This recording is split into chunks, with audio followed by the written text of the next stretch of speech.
Greetings, good people. Peace and blessings upon you all. Thank you for joining me on another little horological adventure.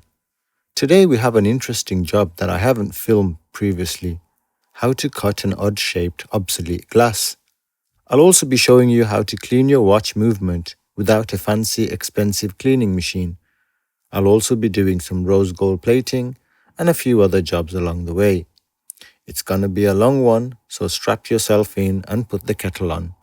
Actually, put the kettle on first and then strap yourself in. So this is a very beautiful and very salvageable Oris crystal from the best decade ever, the 1970s, when I was actually Nekkid. Oris was founded in 1904 in Holstein, Switzerland, and the founders named the company after a small stream that flowed near the town. How cute is that? Oris was well known for using in-house movements, but during the quartz crisis, it became part of the earlier iteration of the Swatch group and started using ETA and other movements that were part of the group. And this particular piece has an ETA 2879, which is a 21 joule automatic with day and date calendar function. Now, if Sherlock Holmes was a watchmaker, he could tell you exactly what happened to this timepiece. But I'm no Sherlock Holmes. Maybe a bit Columbo. I'll have to take out the gasket very carefully, because if I split this gasket, I don't think I'll be able to get a replacement gasket. So my detective work tells me that maybe previously an attempt was made to remove the glass using a press or an incorrect tool, which was too big and sat over the inner chapter ring. This has caused the crystal to crack and the inner chapter ring to bend upwards. Oh, and there's just one more thing. Columbo impression, nailed it. And as you just saw, the 6 o'clock marker has also come off. I have searched the whole interwebs for a replacement crystal, but to no avail. Cutting square or rectangular glass isn't difficult, but cutting a shaped glass to fit with a gasket can be a bit tricky. It would be easier to cut something to be glued in, but on this watch, gluing would ruin the inner chapter ring. It would also be easy to use some plexiglass. But how can I disrespect this watch when its model name is Cristal? It even says it on the dial. That would be like putting an electric motor in a V8 Mustang. Bit too much? Yeah, a bit too much.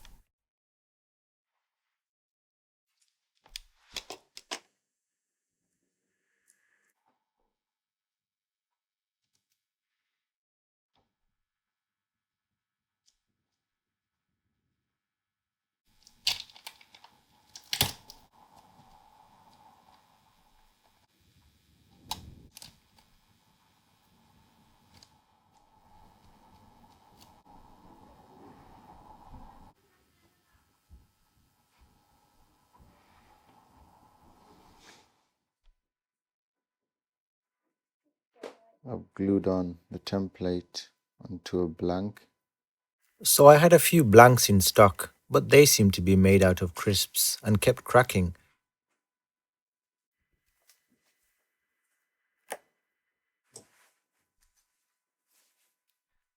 So I used some 40mm round mineral that I have in stock. I have plenty of these in stock, so I decided to make a few rough cuts.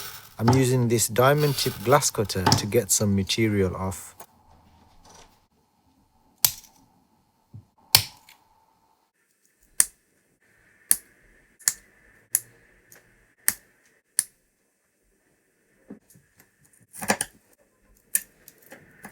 I heat taped up some of the rough cuts to help with the chipping. However, the taped versions obscured the outline, thus reducing the accuracy on the polishing. In the end, I got the best results just by using a permanent marker on the glass itself. This way I was able to creep up on the outline much better.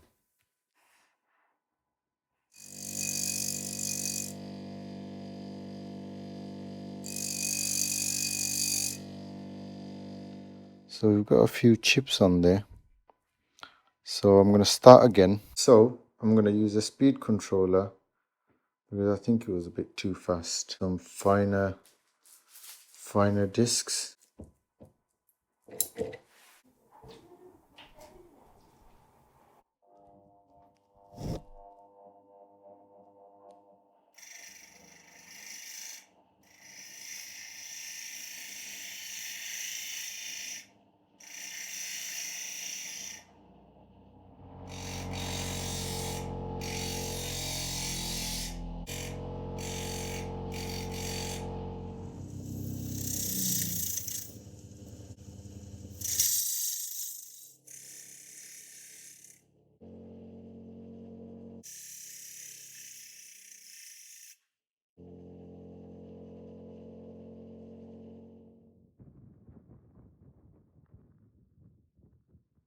Right, so this is the thing that sliced my thumb off months ago, if you remember, when I was trying to convert it into a lapping machine. Today we're going to try and use it to do that glass.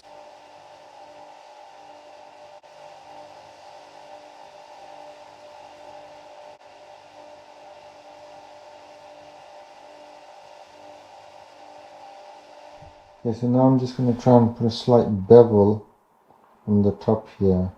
I'll just do it at an angle just to get a bevel on it.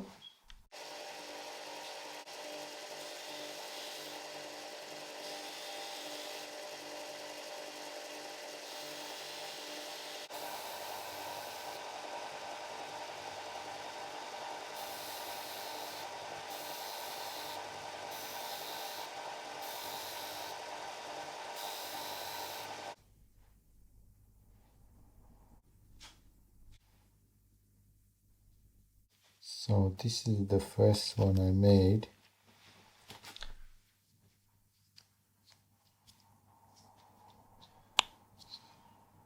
A bit of a chip on there, and you can see there are some gaps. Another gap here. And this thing is as waterproof as a biscuit. And this is the second one that I made.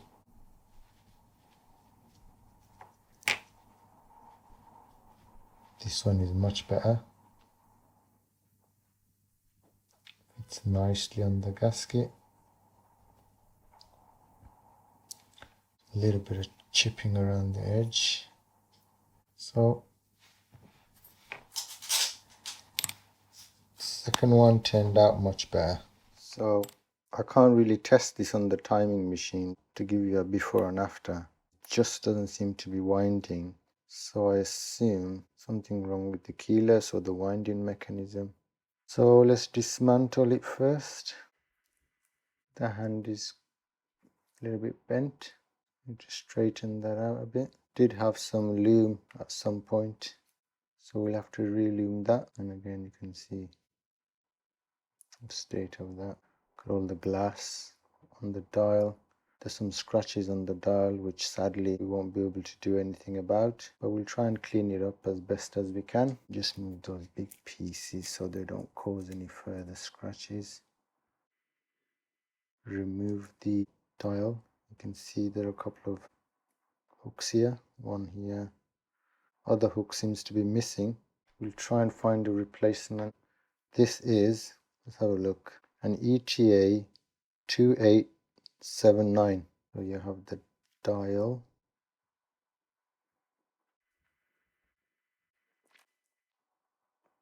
Move that clip. Hello, mate.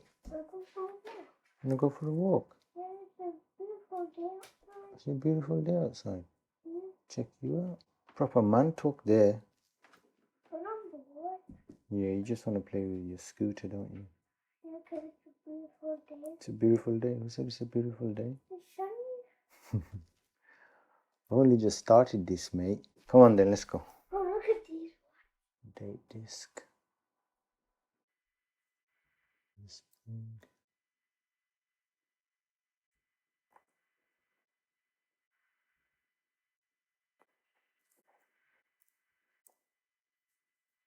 This is the automatic works.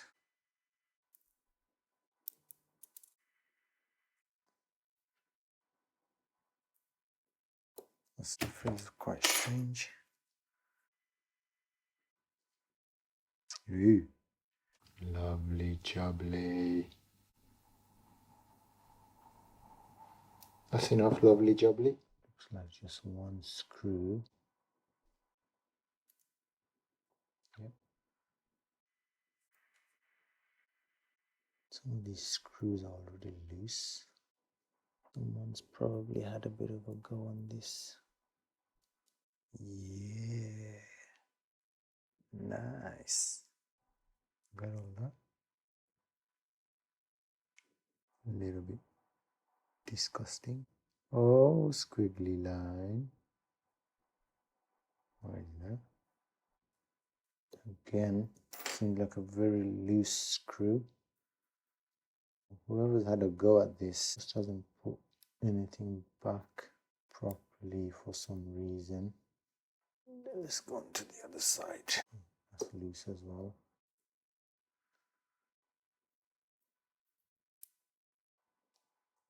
Some more gunk there. A lot of wheel on there. You can open up a fish and chip shop with all this grease. Look at that. Fry your Mars bars in that. That's a Scottish joke. Most of you won't get it, but my Scottish friends will. Ah, wee laddie, I can't breathe.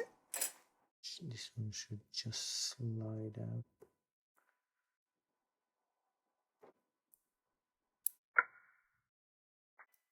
Oi, where do you think you're going? Yes, I know you're under a lot of tension, mate, but you are a spring. That's your job. You can't just run away and hide. We just have the keyless works left. This is all pretty standard on these ETAs. Similar layout. You have the seahorse, setting lever spring there. That looks like an embryo. And that's it. Just going to dismantle this automatic works.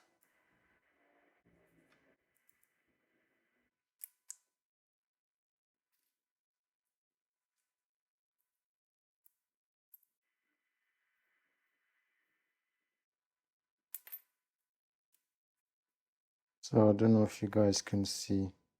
Looks like somebody tried to put this mainspring in by hand. It's all bent here. You can see that is not good. Let's have a look for some parts in my stash. Okay, so this is a 2836 and our one is a 2879. I mean, I could order a brand new mainspring, but just for interchangeability experiment, we'll see if this mainspring is any good. You can see that screw is rusted out there. That's probably why this movement was scrapped and in my box of junk. Also, if you look here, we need that dial retaining hook, which we can use. Yeah, I know it's a different color, but actually I might have another one in there somewhere. Okay, so that's actually a 2824. So we can use the hook from there. Give it a little help. There you go, we can use that. Mainsprings are relatively cheap, so I suppose I could order a new one. I need something to pry open this bridge. How about this one? Okay, maybe that's a bit extreme. Okay, so both screws are rusted in. So I will have to damage this bridge a little bit. It's alright. It wasn't so bad. Oh dear. Okay, so that is a slightly different system. Yeah, so if the mainspring is good on this one, we should be able to use it. And look at that. That looks pretty decent. So we'll get that one in the wash instead of this mangled one. So this is why it's always good not to throw stuff away, because a lot of these ETA stuff is interchangeable. Spring also feels a lot more, there's a lot more tension to it. And the other one was just limp. Wow, look at the state of my table. Let's compare that one with this one. So there are all the parts. Now, some of you hobbyists out there have been asking whether an ultrasonic machine can be used to clean watch movements using water-based solutions. And one of my patrons asked if you could use the ultrasonic, but instead use LNR type solutions in jars so that they don't evaporate. Now, I can fully appreciate that most of you hobbyists out there won't have access to a fancy LNR type cleaning machine. They cost thousands of pounds. So today, as an experiment, I will use this jar method and see how well it works. So this is a jar of some of the old solution that I recycled. a while back that you guys saw. I'll put it in the Elma one. We'll see if that works. Instead of using this bad boy here, you've got the items in there. It's not really doing much. If I turn this one on, you can see how vigorous that is. Turn it up or down, and that's back and forth really fast.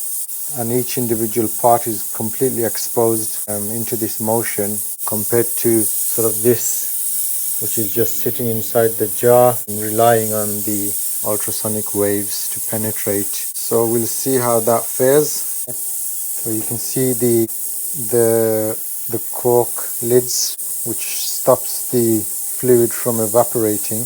Whereas if you were to put your solution in there, your non-water based solutions, even with a lid like that, most of it would evaporate. So I'm just going to have a quick look at that now. Just turn it off and have a little look. This stuff all looks alright.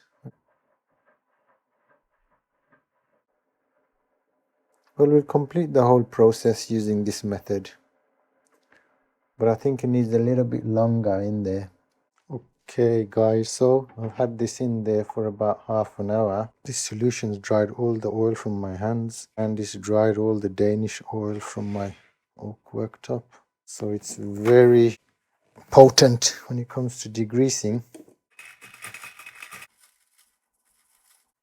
I'm just going to let all that evaporate for a bit, and then what I'll do is I'll stick it into this jar with the first stage rinse aid. Then I'll put some fresh rinse aid into this jar for the final rinse clean. And at this stage you can, if you want, give everything a bit of a manual wipe down. Yeah, it looks pretty decent.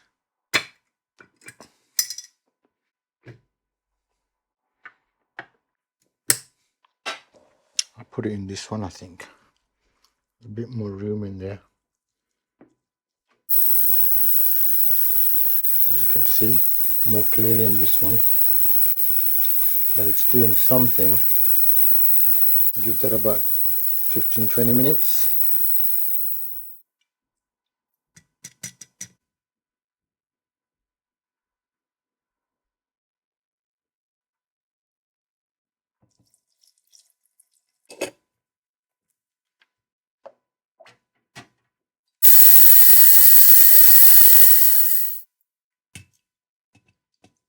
Yes, this is my own hair dryer.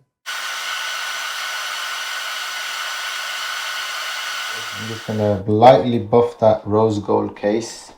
I'm just going to use a bit of rouge and just give this case just a really, really gentle buff.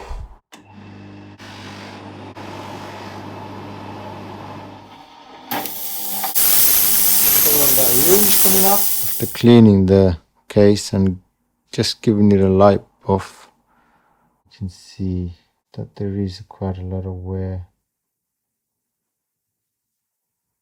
I can see there's only about 8 microns on there in the beginning, and they say you lose about a micron every year. A big gash here. You see there's a big axe mark there.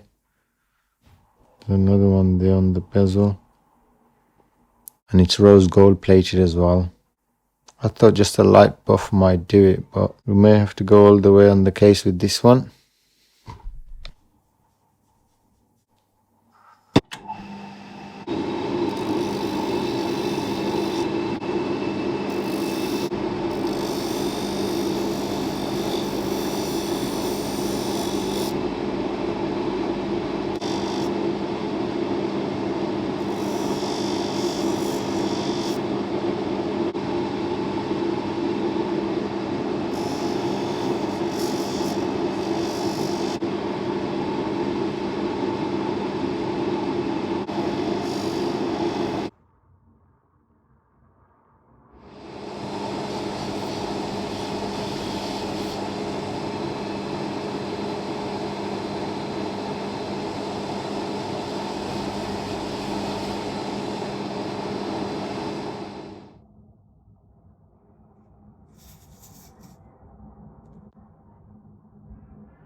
straight grained all that. Kept the bezel polished all the way around. Those big gashes have gone. There was one here, it's gone. There was one here on the bezel, that's gone. So we managed to get rid of most of those big marks. So the brass is reacting really quickly to the water-based solution in my ultrasonic machine, and then put that into the ultrasonic.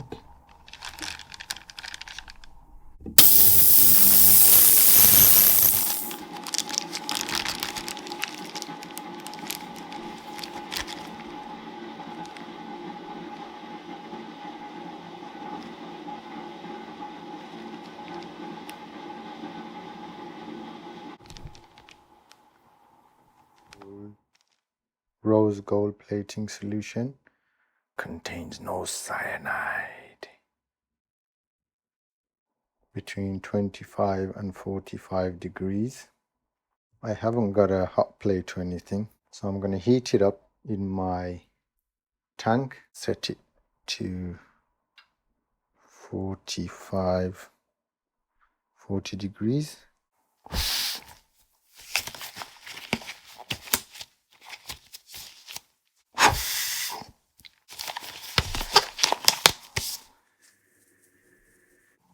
Cleaning my stainless steel anode, getting rid of any impurities.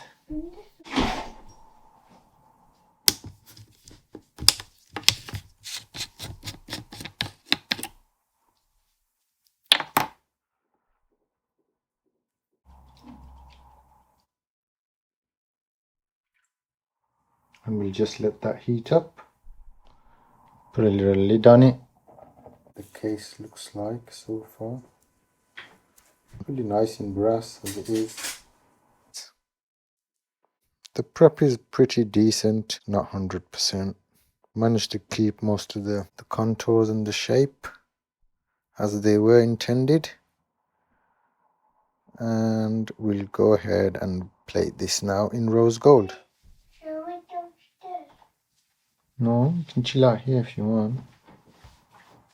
Piece of copper through the tube there.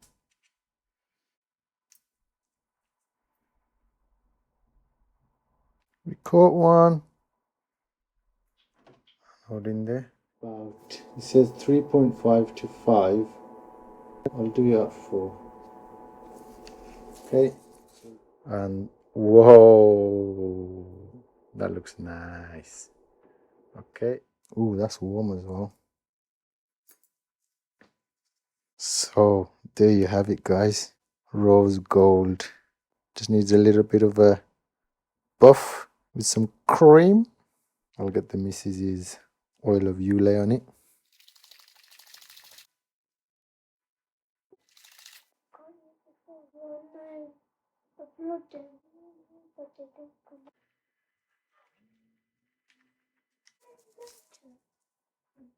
Yeah, I'm a mad scientist like you.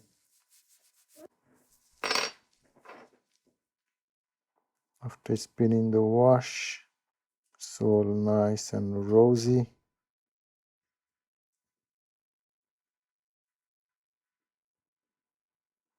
Cute. That's pretty clean.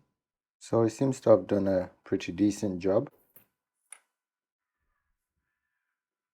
Let's put it all back together, and then I can give you a verdict on whether this hobbyist method will work for you guys at home. Just inspect all the holes, and I think we'll start off by replacing that dial feed hook.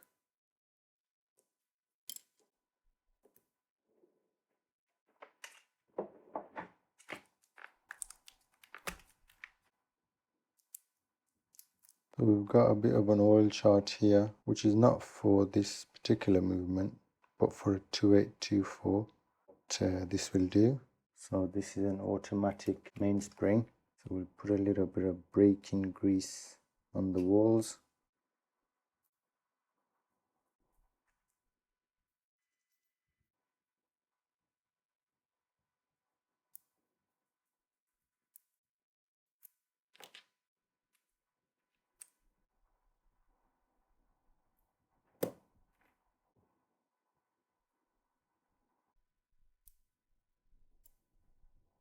Okay.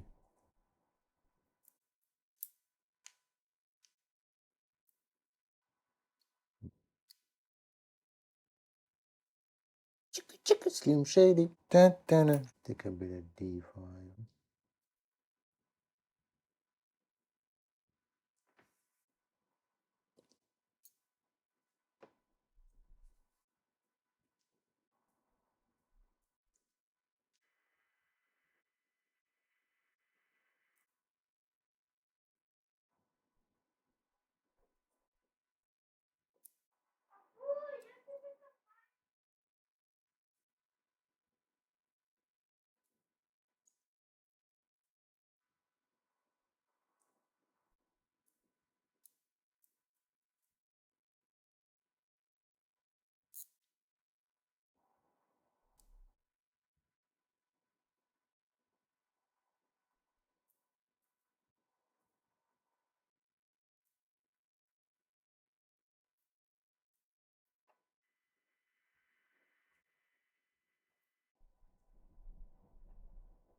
Okay guys, so the reason why it wasn't winding before was, see this part of the spring here, it was pushed all the way down. This could have happened by accident on the previous service.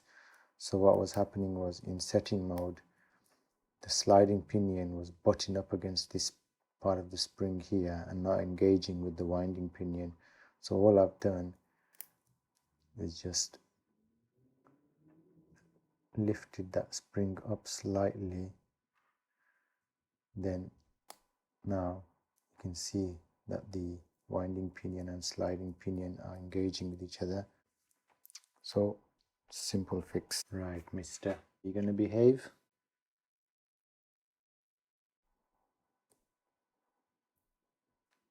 Mr. Spring, under a lot of tension, is back in.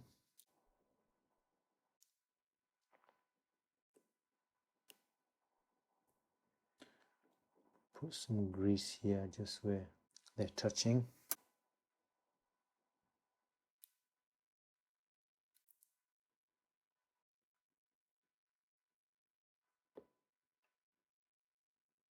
Yeah.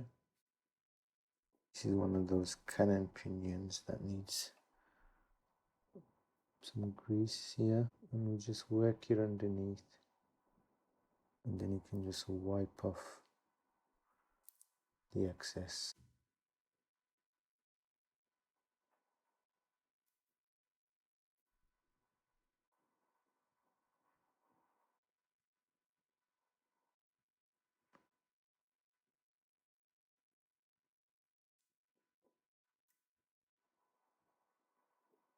There's a pinion underneath. Make sure that goes on this way around.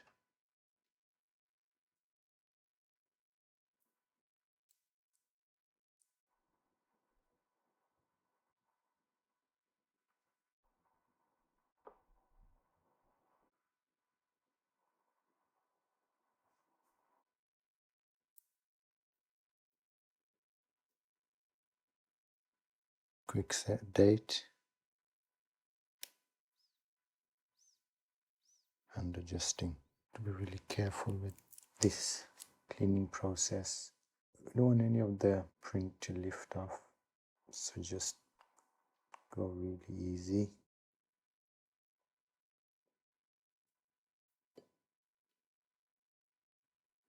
Needs to slide under this cover here.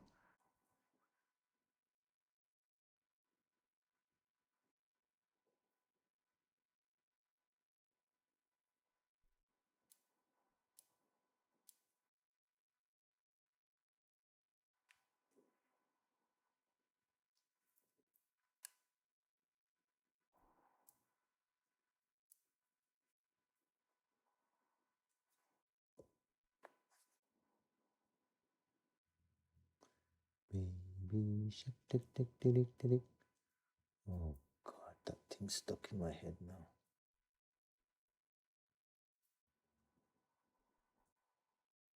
So what's the verdict, I hear you ask?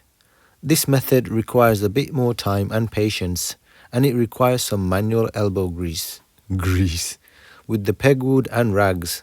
But it's a great alternative for anyone who doesn't have a fancy cleaning machine. Come on, Mr. Lazy Bones.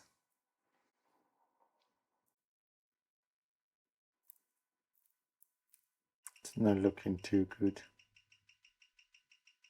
So after doing a bit of investigation, you can see that the hairspring has come away from that stud pin there. Probably why it's acting a bit weird. So let's get that back in. Spring is in, and I just need to twist that bolt around so I can show you that bit at least, as I wasn't able to film the other bit. And the bolt should be facing back there, I think. Okay, now let's check it out.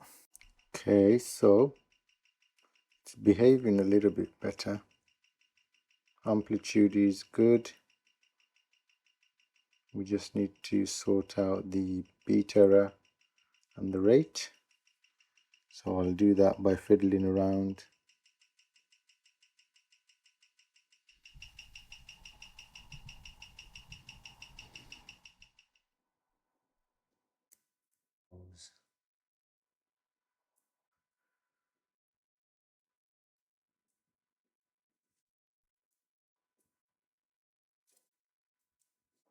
Automatic works. Doing this way. Sure everything engages. Is it your bedtime? And it's like a BMW sign. Oh yeah, that's true. Oris do sponsor BMW actually. Huh? They do sponsor BMW. They do make BMW watches. No, they sponsor the BMW racing team. Oh. And they used to. So I'm nearly done here, friends. I haven't posted for a while, and a lot of you seemed genuinely concerned. That's really nice of you all. I have been doing a lot of spring DIY, and my hands are bruised and battered. My heart has also been a little bit bruised and battered, watching all the really saddening things going on around the world. And I didn't think my nonsense YouTube videos should be stealing the airwaves and distracting us all from what's more important. My viewers and subscribers are from all over the world, but we share the same common traits of goodness and kindness. So I'm not addressing my message to any particular group, but to everyone with a heart. You know, every single person with a good heart knows the difference between right and wrong.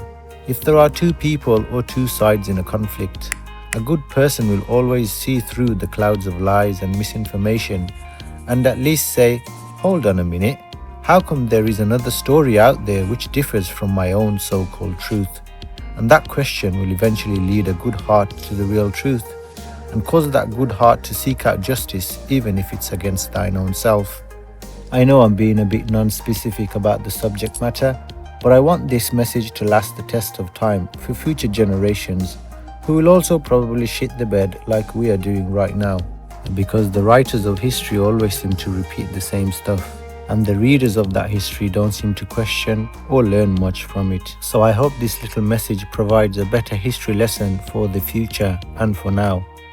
If you see an injustice, then try and change it with your hands. If you can't change it with your hands, then try and implement change with your voice. And if you can't change it with your voice, then at least wish for it in your heart. And that's the least we can do. You guys have given me a small voice on this platform, so I hope you don't mind me using it every now and again. So I hope you guys enjoyed this one. I hope all those watches with cracked obsolete crystals out there will now get some love. In the comments, some of you guys call me master, wizard, genius, but I am none of these things. Do not put me on a pedestal. Instead, think of me as just an average Joe, a dude, a dad, who like everyone else has to change nappies, give baths, and fish out Lego pieces from their kids' nostrils, and then fix up some watches in between. If you see me that way, then you will find it easier to imitate me and fix up some watches yourself whilst trying to navigate this harsh terrain that is life. It's impossible to try and imitate a genius wizard on a pedestal. Thank you for watching and thank you for listening. Peace, love and blessings to you all. And if the Almighty wills, I'll see you on the next one. Ta-ra!